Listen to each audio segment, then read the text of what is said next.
Hello guys, welcome to home classes. मेरे प्यारे बच्चों, मैं पीयूष सर आज आपके सामने मैं लेकर आया हूं इंग्लिश पोएट्री का सबसे मोस्ट इम्पोर्टेंट ऐसे 3 पोएम्स जिनके सेंट्रल आइडिया आपके लिए कितने, अगर ये 3 सेंट्रल आइडिया यदि आप याद कर लेते हो तो यकीन मानिए कि बोर्ड एग्जाम में इससे आगे कुछ पूछेगा नहीं, क्योंकि मैंने हर एक अपने पोएम की वीडियो में आपके पूरे सेंट्रल आइडिया को मैंने बहुत अच्छे से क्लियर कराया। लेकिन अब उतने 7 जो आपके 30% मिनिमाइज होने के बाद 7 पोएम हैं, उनमें से कौन ऐसे 3 पोएम होंगे जो मात्र उनको ही यदि आप याद कर लेते हो तो आप समझो कि सेंट्रल आइडिया में महारत हासिल कर लिए हो। तो मैं बात करता हूं कि वो कौन से हैं। तो देखिए, अब आपके सामने ये दिख रहा है चार्ट, जिसमें आप देख रहे हो चैप्टर नेम और पोएट्स नेम। यानी कि इसमें जो मैंने पहला लेसन आपको पढ़ना है, दूसरा पढ़ना है, तीसरा पढ़ना है, उसका चौथा नहीं पढ़ना है लेसन, 5वां पढ़ना है, 6ठा नहीं पढ़ना है, 7वां पढ़ना है, 8वां पढ़ना है, 9वां नहीं पढ़ना है आपको। अब इनमें से जिसे कैरेक्टर ऑफ हैप्पी लाइफ, अगर आप हर एक चैप्टर के नेम, उनके पोएट के नेम याद रखते हो तो वैसे भी आपको करना क्या होता है, मात्र 60 वर्ड्स में आपको सेंट्रल आइडिया कंप्लीट करनी होती है। तो यदि आप चैप्टर के नेम याद रखते हो और पोएट्स के नेम याद रखते हो तो ऐसे ही आपका हो जाए कि this poem is composed by, या the character of happy life is composed by famous poet sir Henry Wotton. इस ऐसे ही आपके 13 और 14 वर्ड्स कंप्लीट हो जाते हैं। अब रही 16 वर्ड, तो आपको क्योंकि सेंट्रल आइडिया केंद्रीय भाव यानी प्रत्येक शुरू से लेकर लास्ट तक क्या उनके मुख्य भाव हैं अपनी भाषा में मैंने अर्थ बताया और ट्रांसलेट करके लिख दो तो भी आप बेस्ट हो। मैंने बहुत शॉर्ट सेंट्रल आइडिया तैयार किया आप लोगों के लिए। तो जो कैरेक्टर आप हैप्पी लाइफ ट्रू ब्यूटी के Thomas Carew, on his blindness के जॉन मिल्टन, ऑल लेमेंट के PB Shelley ji, from the passing of the Arthur Alfred Lord Tennyson ने इसको लिखा। माई हेवन तो आप बहुत अच्छे जानते हो कि रविन्द्रनाथ टैगोर, इसका सेंट्रल आइडिया लास्ट ईयर बहुत पूछा हुआ है। The song of the free, जिसके पोएट हैं स्वामी विवेकानंद जी। तो अब आपको करना क्या है, मैं बात कर अभी क्या कि आपको मोस्ट 3 पोएम्स मैं आपको क्लियर कराऊंगा। इनके सेंट्रल आइडिया आपको याद करने पढ़ाने को पूरा ये लेसन मैंने खत्म कर दिया, 7 पढ़ाकर बहुत अच्छे से एक्सप्लेनेशन भी मैंने समझा दिया। तो आपको करना क्या है, इनमें का जो ये आपका दिख रहा है यहां पर कैरेक्टर ऑफ हैप्पी लाइफ, पहले आपको character of happy life central idea के साथ साथ इसका हर एक स्टैंजा एक्सप्लेनेशन के लिए बहुत ही अच्छा है ये, या इसका सेंट्रल आइडिया आपको याद रखना है पहले लेसन का। क्योंकि द ट्रू ब्यूटी बहुत कॉमन होता है तो मैं इसको आपको छोड़ता हूं, ये तो इजीली आपको याद भी होगा। तो पहले आपको करना क्या, आपको याद करना है ऑन हिज ब्लाइंडनेस, यानी जॉन मिल्टन जी के पोएम के सेंट्रल आइडिया को आपको क्लियर कर लेना है। अगर अगला मैं बात करूं तो आपको ठीक 5वां लेसन आपका आता है ऑल लेमेंट।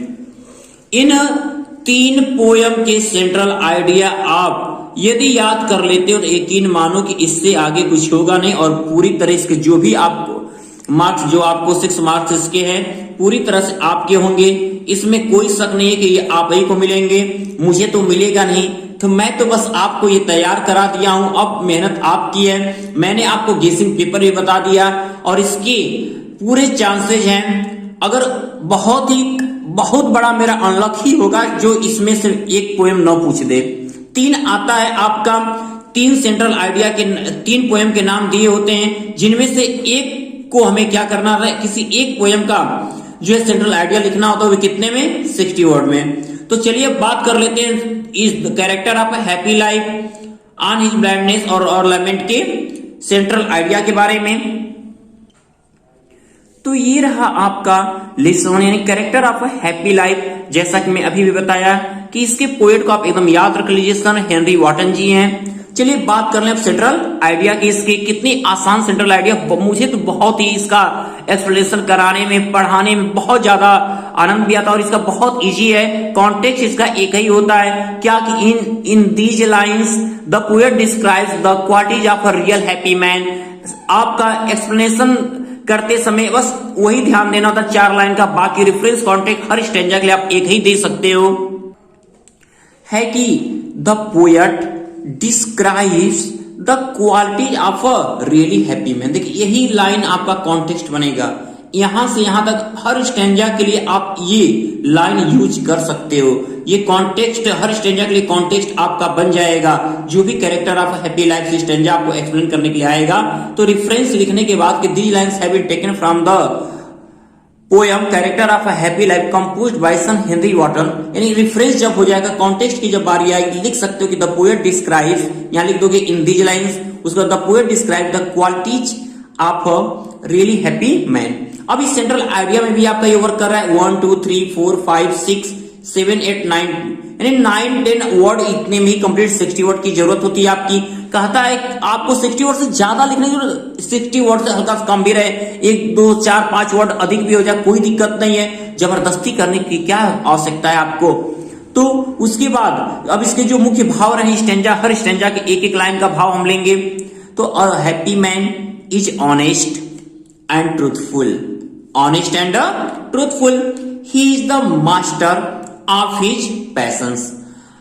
वो क्या होता है, अपनी इच्छाओं का ही मालिक होता है, अपनी उसकी इच्छाएं उसको वश में नहीं कर सकते बल्कि ये अपनी इच्छाओं को वश में कर सकता है। He is the master of his patience, he is not afraid of death, वो मृत्यु से डरता नहीं, अर्थात ही is always ready for death, वो हमेशा मृत्यु के लिए तैयार रहता है। एक्सप्लेनेशन में ऐसे भी लिख सकते हो कि he is not afraid of death या he is always ready for death, बात वही है। अब he is free from rumours, वो अफवाहों से मुक्त होता है, वो कभी झूठी प्रशंसा करने वालों से परेशान नहीं होता। ही इनवाइज नन, वो कभी किसी से नफरत नहीं करता।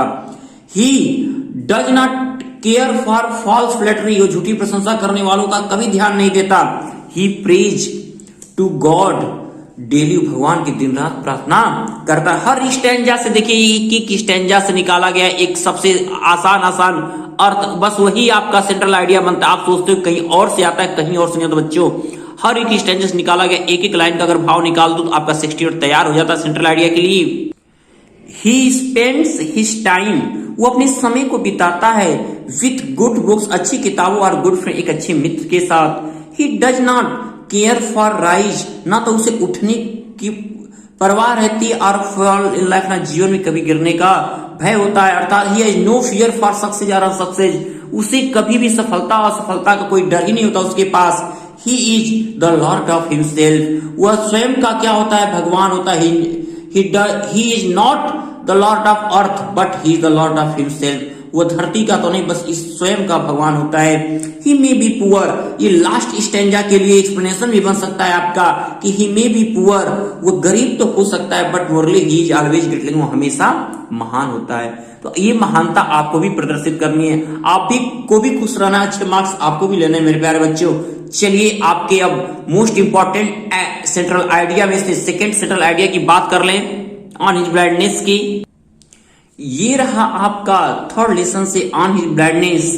तो जॉन मिल्टन ने इसको लिखा है, चूंकि इसके भी अर्थ बहुत आसान रहे और बहुत अच्छे से मैंने आपको बताया हुआ है वीडियो में। आप डिस्क्रिप्शन बॉक्स में जिस भी बच्चे ने का छूट गया वो देख सकता है इसके अर्थ को, और इसके सेंट्रल आइडिया भी बता चुके हैं, उसमें भी है, आप इस वीडियो में भी देख लो, एक्सप्लेनेशन भी मैंने समझा दिया है। तो ये इंपॉर्टेंट चल रहा है, जो 3 आपको याद रखने, 3 में से एक 100% आपका आएगा बच्चों। क्या कि on his blindness is a personal sonnet of Milton. On his blindness क्या 14 लाइन की एक पर्सनल व्यक्तिगत कविता है। इट शोज दैट, ये दिखाती है, प्रदर्शित करती है कि the ways of God are just, भगवान का तरीका न्यायपूर्ण है। He can not use his poetic talent in the active service of God, वो अपने काव्य प्रतिभा को भगवान की सेवा में क्या है प्रदर्शित नहीं कर पाते हैं, दिखा नहीं पाते हैं। ही कंप्लेन्स वह शिकायत करते हैं जॉन मिल्टन दैट की God can not expect any service from him, कि अब भगवान उससे किसी सेवा की आशा तो कर ही नहीं सकता।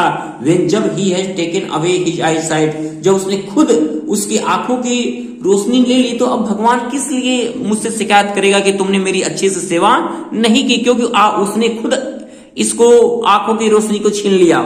शून शीघ्र ही रियलाइज हिज मिस्टेक, कभी जॉन मिल्टन को अपनी गलती का एहसास होता है। देखिए हर स्टैंजा से मुख्य भाव निकाले जा रहे हैं बच्चों, आप समझ सकते हो कि हाँ सर यही पढ़ाए थे, वही भाव तो बस अपनी भाषा में ट्रांसलेट हो रहे हैं, तो यही आपको करना है। सेंट्रल आइडिया को रटने की बजाय समझने की कोशिश करिए, और अर्थ जिसको हिंदी आ रहा है ट्रांसलेट करके भी लिख सकता है, बस 60 वर्ड तो आपको चाहिए। हर एक स्टैंजा से एक एक लाइन निकाल लेना बच्चों, जितना छोटा सेंटेंस बना सको क्रिएट करना।